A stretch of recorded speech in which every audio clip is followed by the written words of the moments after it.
অশান্ত পরিস্থিতির মাঝেই মুক্তি পেতে চলেছে দেবের আসন্ন ছবি টেক্কা।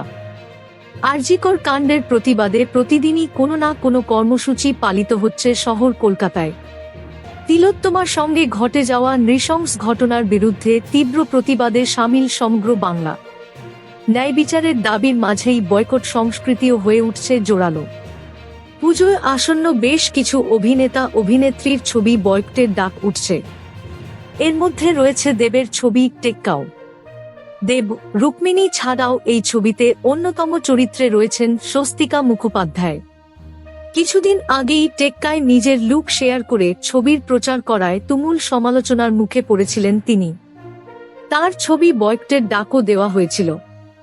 এবার এই বিষয়ে মুখ খুললেন দেব।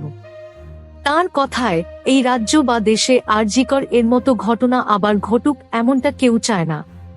প্রত্যেক মহিলা নিজের মতো করে স্বাধীনভাবে যেন বাঁচতে পারেন, এটাই চান দেব। মুখ্যমন্ত্রীর উৎসবে ফেরা মন্তব্য নিয়ে বিতর্ক শুরু হয়েছে ইতিমধ্যেই। উৎসবে ফিরছি না ডাক দিয়ে অনেকে পুজো বয়কটের ডাক দিয়েছেন। উঠছে ছবি বয়কটের ডাক।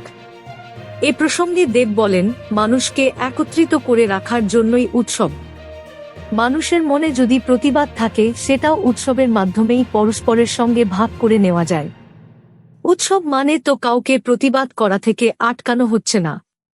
দেব আরও বলেন, সকলেই তো রোজ চাকরিতে যাচ্ছেন, কাজ তো তাঁদেরও করতে হবে। তাঁদেরও রুজি রোজগারের বিষয় রয়েছে। অনেকের কাছে যা 5 দিনের খরচ তার সঙ্গে অনেকের রুটিরুজি জড়িয়ে রয়েছে। অভিনেতার কথায়, আমরা সরকার বিরোধী হতে পারি কিন্তু বাংলার মানুষের বিরোধী হতে পারব না। সরকার আজ আছে। Thank you so much for watching our videos. Please do like, share and subscribe our channel.